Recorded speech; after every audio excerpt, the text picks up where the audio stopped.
Hello everyone, welcome back to Efforts. I know you must be having lots of complaint कि मैं कहाँ थी, videos क्यों नहीं डाल रही थी, etc etc. Just forget about me and let's talk about something important for you. आप लोगों के कमेंट्स में बहुत सारी डिमांड के बाद मुझे वीडियो लाना पड़ रहा है, but to be honest NEP 2020 is the most important topic जिसके बिना कोई टीचिंग एग्ज़ाम हो ही नहीं सकता. आपका EMRS, NVS, KVS, आपका BEd, CTET, anything. So basically syllabus के अकॉर्डिंग देखा जाए तो ये टॉपिक एडू BEd 104 यानी कि चाइल्डहुड एंड ग्रोइंग अप का यूनिट 3 का एक चैप्टर है. बट जैसा कि मैंने पहले भी बताया कि ये टॉपिक सबके लिए इम्पॉर्टेंट है.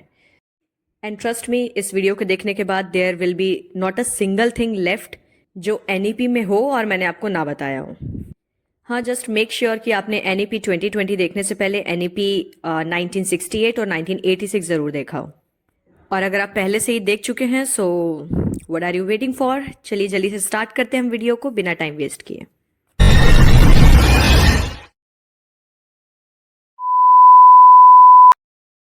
I'm Captain Jack Sparrow.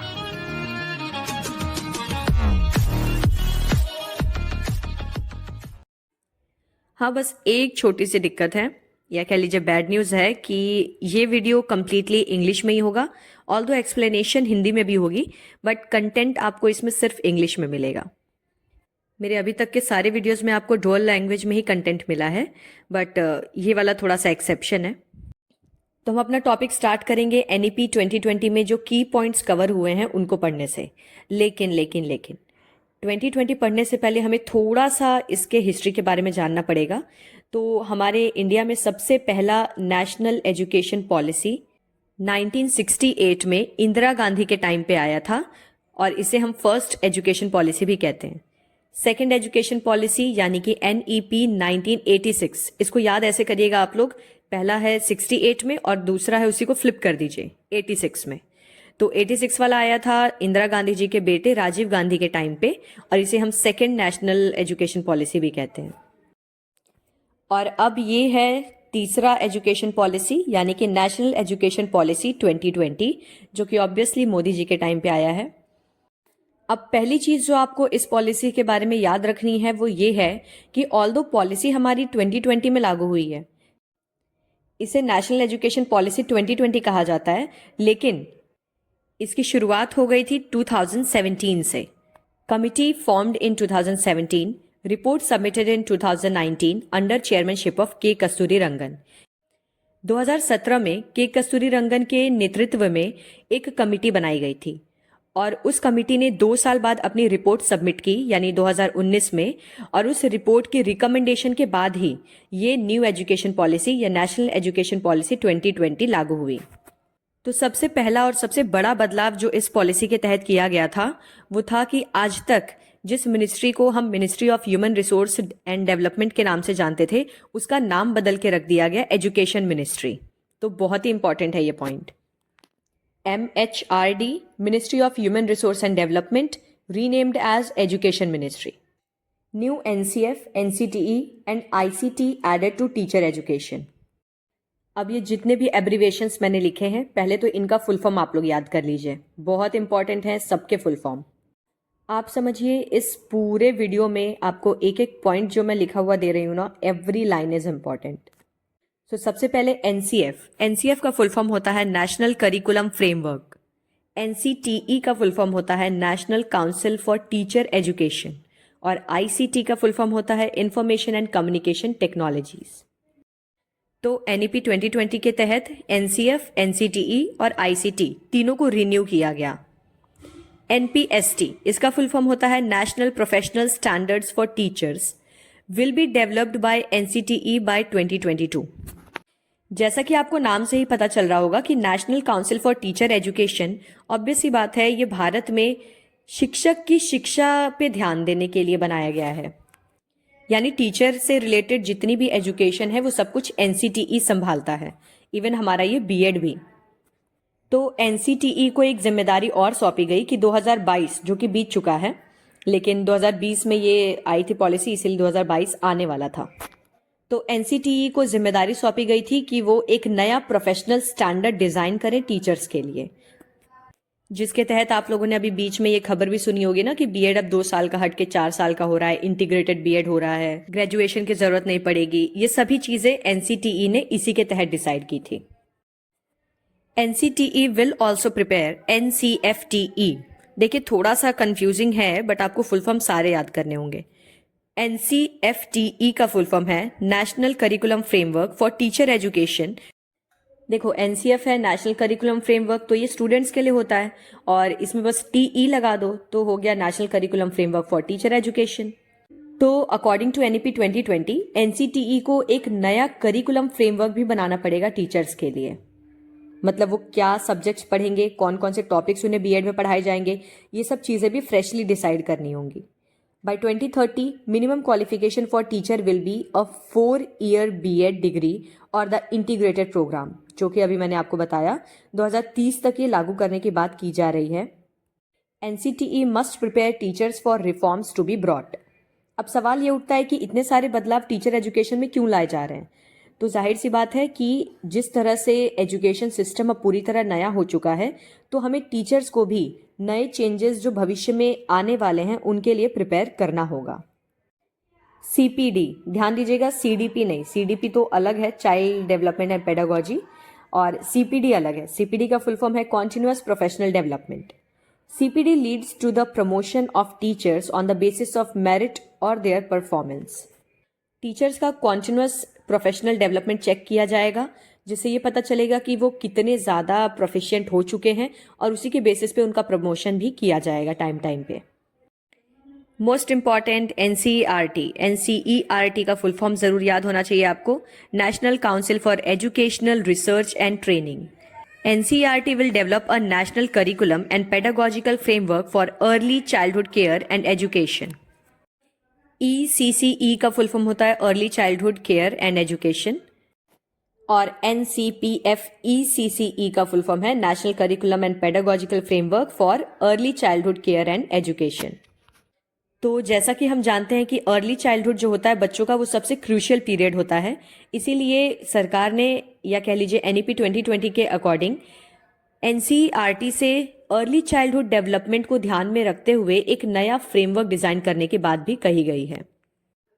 NCERT will also prepare NCF national curriculum framework, NCFSE for school and NCTE-CCE for teachers.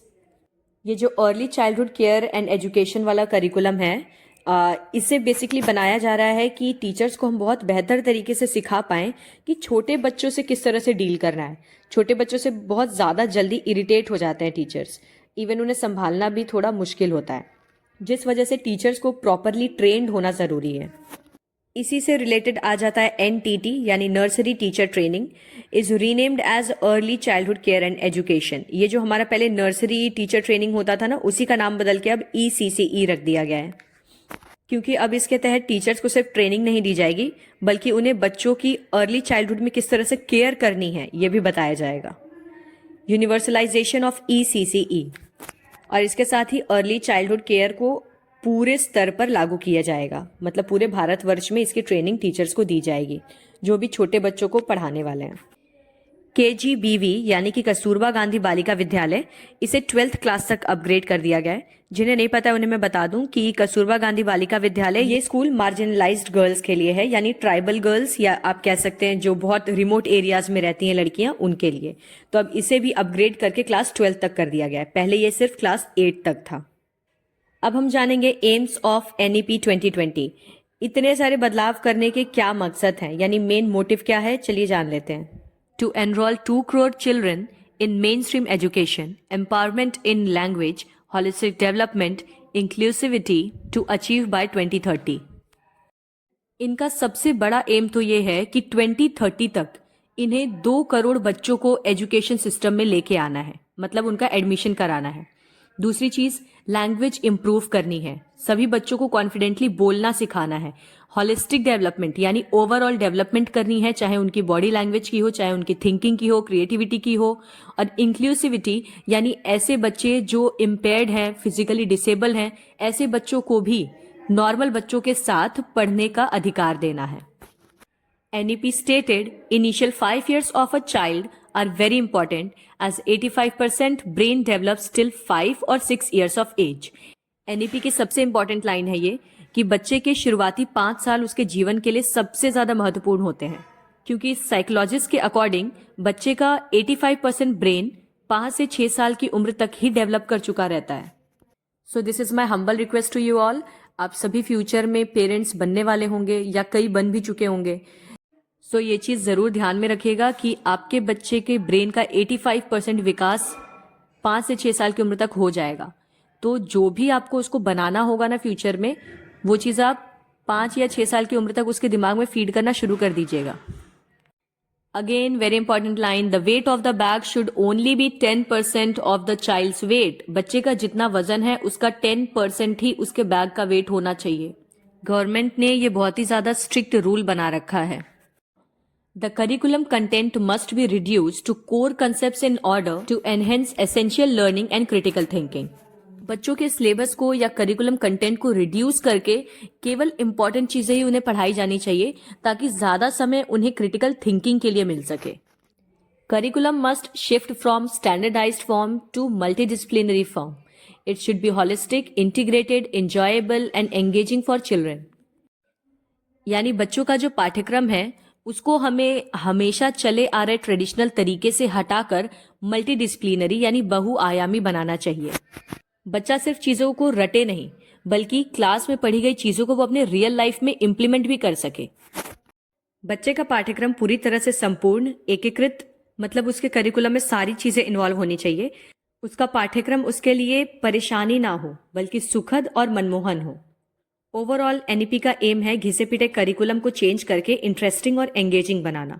Learning must shift from exam learning to conceptual understanding, यानी सिर्फ एग्जाम के लिए रट कर पास हो जाने से हट के अब हमें बच्चों को ऐसे सिखाना चाहिए कि वो समझने के लिए चीजों को सीखें, ना कि रटने के लिए। No rigid separation between stream of arts and science etcetera. किसी भी तरह के स्ट्रीम का डिवीजन नहीं होना चाहिए। बच्चे को अगर हिस्ट्री के साथ मैथ्स का कॉम्बिनेशन पढ़ना है तो वो भी पढ़ने के लिए आजाद हो। Curricular as well as extra curricular activities and vocational and academic education must be included. Curricular यानी उनके सिलेबस से रिलेटेड टॉपिक्स, और एक्स्ट्रा करिकुलर यानी उनके सिलेबस से बाहर की भी चीजें उनके पाठ्यक्रम में जोड़ी जानी चाहिए। शैक्षिक रूप से शिक्षा देने के अलावा उन्हें व्यावसायिक शिक्षा भी प्रदान की जानी चाहिए। वोकेशनल एजुकेशन का मतलब होता है ऐसी एजुकेशन या ऐसी स्किल्स जो आपको फ्यूचर में एम्प्लॉयमेंट में हेल्प करेंगी या आपको कहीं भी जॉब दिलाने में हेल्पफुल होंगी। Addition of vocational integration such as internships from class 6th onwards. कक्षा 6 से ही बच्चों को व्यावसायिक शिक्षा भी दी जानी चाहिए जो उन्हें किसी भी प्रोफेशन में आगे जाके काम आएंगी। पता है ये एक्चुअल में बहुत सही चीज है अगर ये इम्प्लीमेंट हो जाए तो। Learning standard must be same in government and private schools. Private schools में तो आपको पता ही है कि लर्निंग स्टैंडर्ड काफी अच्छा होता है, तो गवर्नमेंट स्कूल्स में भी लर्निंग स्टैंडर्ड प्राइवेट के जैसा ही बनाना इनका एम है। 100% GER का भी फुल फॉर्म याद कर लीजिए, ग्रॉस एनरोलमेंट रेशियो, यानी 2030 तक इन्हें 6 साल से 14 साल के सभी बच्चों को स्कूल में एडमिशन दिलाना है। Investment in education from GDP increases from 4.3% to 6%, यानी पहले जीडीपी का केवल 4.3% हिस्सा ही एजुकेशन में यूज होता था, लेकिन अब उसे बढ़ाकर 6% कर दिया गया है। एम्स के बाद अब हम जानेंगे एजुकेशन स्ट्रक्चर, यानी एनईपी 2020 के तहत किस तरह से पूरे एजुकेशन स्ट्रक्चर को चेंज किया गया है। सबसे इंपॉर्टेंट चीज तो है कि जो हमारा स्ट्रक्चर अभी तक चला आ रहा था 10+2 का, अब वो चेंज होके बन गया है 5+3+3+4। It means 5 years of foundational stage, 3 years of preparatory stage, again 3 years of middle stage and then 4 years of secondary stage. इसको हाईलाइट सिर्फ इसलिए किया है मैंने क्योंकि कुछ भी आप भूल जाइएगा एनईपी के बारे में, बट ये जरूर दिमाग में रखिएगा कि नया स्ट्रक्चर जो है वो 5+3+3+4 हो गया है। अब देखिए, पहले यूजुअली जो 10+2 था उसका मतलब होता था कि क्लास 1 से 12 तक, जिसमें कि बेसिकली 6 से 18 years के बच्चे आते हैं। अब जो स्ट्रक्चर हो गया है उसका मतलब है कि हम बच्चों को एजुकेट करना 3 साल की उम्र से ही शुरू कर देंगे, जो कि चलेगा क्लास 12 तक, यानी 3 से 18 साल की उम्र तक। हम एक एक स्टेज को देख लेते हैं। सबसे पहला है फाउंडेशनल स्टेज, जो कि 5 साल का होता है। इसमें 3 साल की जो होगी वो आंगनवाड़ी या फिर प्री स्कूल या जिसे कि बाल वाटिका भी कहा जाता है, और बाद के जो 2 साल है वो होंगे क्लास 1 और 2 के। ये मैंने टर्म्स बोल्ड इसलिए किए हैं क्योंकि ये इंपॉर्टेंट हैं। आपसे क्वेश्चन पूछा जा सकता है कि फाउंडेशनल स्टेज को और किस नाम से जाना जाता है, दैट इज आंगनवाड़ी और बाल वाटिका। एजेस भी ध्यान रखिएगा, 3 to 6 ईयर्स की एज तक आंगनवाड़ी है, और फिर जो 7 और 8 ईयर्स की एज है वो क्लास 1 और 2 के लिए है। इसे प्लेइंग लर्निंग और एक्टिविटी बेस्ड लर्निंग भी कहा जाता है, क्योंकि इसमें हम बच्चे को सिर्फ खेल खेल में सीखना सिखाते हैं। Second one is preparatory stage, जो कि 3 साल का होगा। ये होगा क्लास 3rd से 5th तक का, यानी class 3rd, 4th and 5th, और एज होगी इसमें 8 to 11 ईयर्स ऑफ एज। इसमें play, discovery, activity based learning और इंटरैक्टिव क्लासरूम्स के जरिए हम बच्चों को चीजें सिखाएंगे। Then we have the middle stage of 3 years again. इसमें होगा 6 से 8 तक के बच्चे, यानी क्लास 6, 7th और 8th के बच्चे, एंड एज ग्रुप्स होंगी 11 to 14 ईयर्स। इसमें बेसिकली एक्सपीरियंशियल लर्निंग पे फोकस किया जाएगा, जिसमें हम बच्चों को एक्सपीरियंस के through science, mathematics, arts, social science, इस तरह के सब्जेक्ट्स पढ़ाएंगे। And the last one is secondary stage, that is of 4 years, यानी class 9th, 10th, 11th as well as 12th, and ages will be 16 to 18 years of age. इसमें focus करना है हमें multi disciplinary study पे, greater critical thinking, यानी बच्चे को रटने से ज्यादा क्रिटिकल थिंकिंग पे फोकस किया जाना है। Then flexibility, subjects of students choice, no stream division, any combination of subjects can be opted, यानी बच्चे पे कोई प्रेशर ना हो कि आपको 11th में 12th में ये पर्टिकुलर सब्जेक्ट ही लेना है। The child can opt any preferable subject. Now will see कि कौन से ऐसे 21st सेंचुरी के स्किल्स हैं जिन पे एनईपी 2020 फोकस करता है। तो सबसे पहला तो है मेटाकॉग्निशन। देखिए, मेटा वर्ड का मतलब ही होता है self. Metacognition means thinking about own thoughts और लर्निंग हाउ टू लर्न, यानी हम कैसे सीख पाते हैं ये जानना, या फिर हम क्या सोचते हैं इसे समझ पाना। ओवरऑल सेल्फ नॉलेज को ही मेटाकॉग्निशन कहा जाता है, कि आप अपने बारे में कितना जानते हैं। तो मेटाकॉग्निशन को सिखाने पे बहुत ज्यादा फोकस कर रहा है एनईपी 2020। इसके अलावा क्रिटिकल थिंकिंग, जो कि हमने बहुत बार ये टर्म सुना भी। Children think of situations critically, analyse knowledge, not mere mug up, rather think logically. It can be developed by impromptu, debate, riddles, cross questions, etc. यानी बच्चों को रटना नहीं सिखाना है, बल्कि उन्हें क्रिटिकल तरीके से सोचना सिखाना है। किसी भी तरीके की सिचुएशन में अगर वो पड़ जाए तो उसका सॉल्यूशन वो कैसे निकालेंगे, ये चीज उन्हें खुद सोचनी पड़ेगी। जिसके लिए हम बच्चों को कैसे प्रिपेयर करा सकते हैं, इम्प्रॉम्प्टू डिबेट्स के थ्रू। इम्प्रॉम्प्टू का मतलब होता है अनरिहर्स्ड, जिसकी रिहर्सल ना की गई हो। अचानक से कोई टॉपिक दे दिया गया बच्चों को, and we have asked them to randomly debate on it. इसके अलावा बच्चों से पहेलियां पूछकर, क्रॉस क्वेश्चंस करके हम उनकी क्रिटिकल थिंकिंग को भी डेवलप कर सकते हैं। फिर है डिसीजन मेकिंग। बच्चों के अंदर हमें डिसीजन मेकिंग के स्किल्स को डेवलप करना है। Decision making skills should be enhanced from childhood, और जो कि बचपन से ही किया जाना चाहिए। Children should be kept in various situations to take decisions. हम उन्हें अलग अलग तरह की सिचुएशंस दें और उनसे हम पूछे कि इस सिचुएशन में आप कैसे डिसीजंस लेंगे, ताकि उनकी डिसीजन मेकिंग पावर एनहेंस की जा सके। Problem solving. Children should left to solve problems themselves. Parents, elders must only guide them. किसी भी प्रॉब्लम में हम डायरेक्टली बच्चे को सॉल्यूशन बताने की जगह उन्हें खुद से उसे सॉल्व करने दें, और पेरेंट्स या टीचर्स सिर्फ एक गाइड की तौर पे उन्हें हिंट देकर हेल्प करें। Innovation. It can be developed by project-based learning, virtual reality, that is metaverse, leaving them alone for some time. Innovation का मतलब होता है पुराने किसी आइडिया को मॉडर्न जरूरत के हिसाब से मॉडिफाई करना। तो हम बच्चों के अंदर इनोवेशन किस तरह से डेवलप करेंगे, उन्हें अलग अलग तरह के प्रोजेक्ट्स देकर, और उन्हें उन प्रोजेक्ट्स के साथ बिल्कुल अकेला छोड़ दिया जाना चाहिए, ताकि वो खुद की थिंकिंग डेवलप करें और नई चीजें इनोवेट कर पाएं। कोलैबोरेशन। कोलैबोरेशन का मतलब होता है सहयोग। अब हम बच्चों के अंदर सहयोग कैसे डेवलप कर सकते हैं, ग्रुप प्रोजेक्ट्स के थ्रू, यानी उन्हें हम टीम वर्क करना सिखाएं। इसके अलावा उन्हें डमशराड्स जैसे गेम भी खिला सकते हैं। हाँ बिल्कुल, जिसको आप दमशराज कहते हैं, दैट इज एक्चुअल में होता है डमशराड्स। Communication, obviously the most important skill for 21st century. Guide for blindfold, silent talk to include integrated learning. Communication का सबसे बड़ा की होता है that you need to be a good listener, यानी पहले तो हम बच्चों को दूसरों की बातें सुनना भी सिखाएंगे बहुत ही ज्यादा पेशेंस के साथ। जिसका बेस्ट तरीका है silent talk.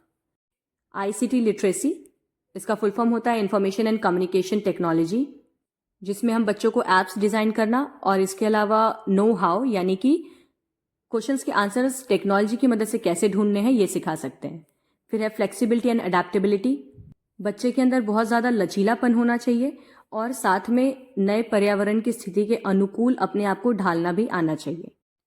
Each child must come out of school with at least one skill, यानी हमने जितनी भी स्किल्स पढ़ी बच्चा स्कूल पास करते करते इनमें से एटलीस्ट एक स्किल भी अच्छे से सीख जाए तो उसे फ्यूचर में काफ़ी ज़्यादा आसानी होगी जॉब्स ढूंढने में। Okay, now let us know about परख। परख का फुल फॉर्म पहले हम जान लेते हैं। ये एनईपी 2020 से रिलेटेड है, इसीलिए ये टॉपिक भी ज़रूरी है पढ़ना। So performance assessment review and analysis of knowledge for holistic development.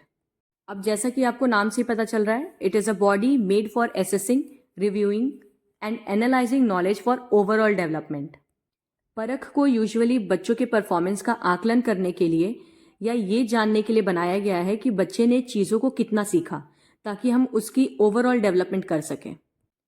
It set standards for assessment, ये आकलन करने के लिए मानदंडों को निर्धारित करता है। अब जान लेते हैं कि ये असेसमेंट क्या है।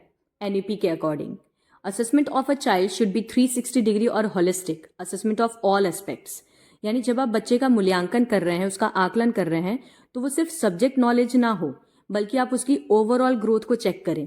तो इसीलिए जो असेसमेंट है वो 360 डिग्री होनी चाहिए या होलिस्टिक, या हिंदी में कह लीजिए तो संपूर्ण रूप से होनी चाहिए।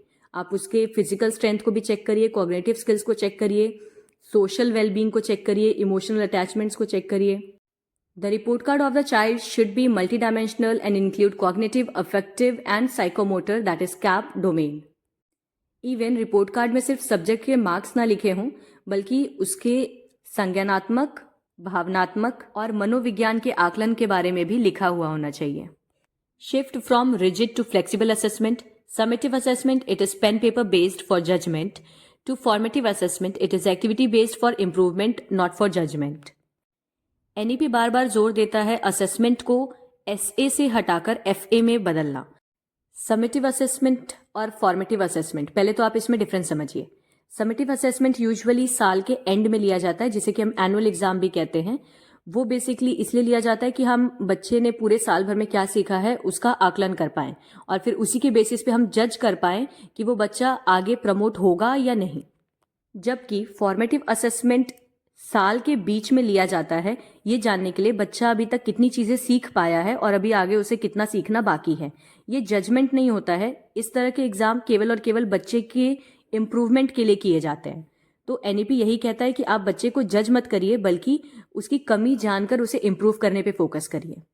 There are 3 types of assessment, self assessment, peer assessment and teacher assessment. और ये असेसमेंट 3 तरह के होने चाहिए। पहला तो बच्चा खुद का आकलन करे, दूसरा पीयर यानी उसके क्लासमेट्स या बैचमेट्स उसकी मदद करें, और तीसरा टीचर्स उसे असेस करें। एनईपी 2020 में थोड़ा सा socially and economically disadvantage group के बारे में भी दिया गया है, इसे भी हम जान लेते हैं। छोटा सा टॉपिक है। Inclusive education to be implemented by including all gender identities, male, female, LGBTQ+।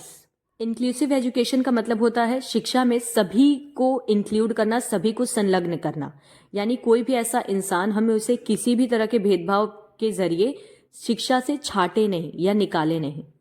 तो इसका एम है कि हर तरह का आदमी, चाहे वो मेल हो, फीमेल हो, LGBTQ+, किसी भी तरह का जेंडर हो उसका, बट हम उसे एजुकेशन से डिनाई ना करें। इसके अलावा एनईपी में सोशियो कल्चरल आइडेंटिटीज़ यानी SC STs की भी बात की गई है। जियोग्राफिकल आइडेंटिटीज़ यानी पीपल ऑफ एनी स्टेट और टेरिटरी, चाहे वो कितने भी दूर दराज के इलाकों में रहते हों, हर किसी को एजुकेशन की फैसिलिटी मिलनी चाहिए। इक्वालिटी की भी बात की गई है। सेम रिसोर्सेज और अपॉर्चुनिटी टू एवरीवन, कहीं भी कोई भी इंसान रह रहा हो, किसी भी धर्म जाति से हो, उसे बराबर का अधिकार मिलना चाहिए, बराबर सुविधाएं मिलनी चाहिए। और इक्विटी की भी बात है की गई है इसमें। रिसोर्सेज और opportunity given on the basis of individual differences. Equity और इक्वालिटी में आप पहले डिफरेंस समझिए। इक्वालिटी का मतलब होता है सबको एक समान चीज़ें देना। इक्विटी का मतलब होता है सबको उनकी ज़रूरत के हिसाब से चीज़ें देना। तो गवर्नमेंट ने यह भी कहा है कि जहां आपको जैसी ज़रूरत लग रही है उस हिसाब से आप इक्वालिटी और इक्विटी जैसे टर्म्स को भी इम्प्लीमेंट करिए। And this is the last topic of NEP 2020, that is language. Language के बारे में क्या कहना है NEP का? तो use of mother tongue for teaching till class 5th, no language should be imposed on the child. जाहिर सी बात है कि बच्चा सबसे ज्यादा अपनी मातृभाषा में कंफर्टेबल होता है, तो NEP ने ये रूल बनाया है कि क्लास 5th तक बच्चे को उसकी मदर टंग में ही एजुकेशन दी जाएगी। इसके अलावा 3 लैंग्वेज फॉर्मूला भी जनरेट किया गया है, जो कि कोठारी कमीशन में लाने का जिक्र किया गया था। Now there is a question for you, do tell me Kothari commission किस साल आया था? कमेंट्स में बताइए मुझे। वो 3 लैंग्वेजेस होनी चाहिए, पहला बच्चे की मदर टंग, दूसरा हिंदी और तीसरा इंग्लिश। यानी हम इन तीनों लैंग्वेजेस का यूज करके बच्चे को पढ़ाएंगे। Sanskrit as optional subject at all levels. When I was in school तो हमारे टाइम पे संस्कृत सिर्फ क्लास 8 तक होती थी, but now it has been amended कि अब संस्कृत हर लेवल पे एक ऑप्शनल सब्जेक्ट के रूप में मौजूद होगी। Anyone interested can opt the subject. Multilingualism promoted, वही चीज़ है कि 3 लैंग्वेज फॉर्मूला यूज किया जाएगा। And ISL, Indian sign language for impaired children in an inclusive classroom. हम एक ही क्लासरूम के अंदर इंडियन साइन लैंग्वेजेस को भी यूज करेंगे, ताकि ऐसे बच्चे जो थोड़े से स्पेशली एबल्ड हैं उन्हें अलग फील ना हो और वो भी नॉर्मल बच्चों की तरह ही सेम क्लासरूम में पढ़ सकें। So that is it for today, see you in the next video. कोशिश करूंगी जल्दी। Till then take care and bye bye.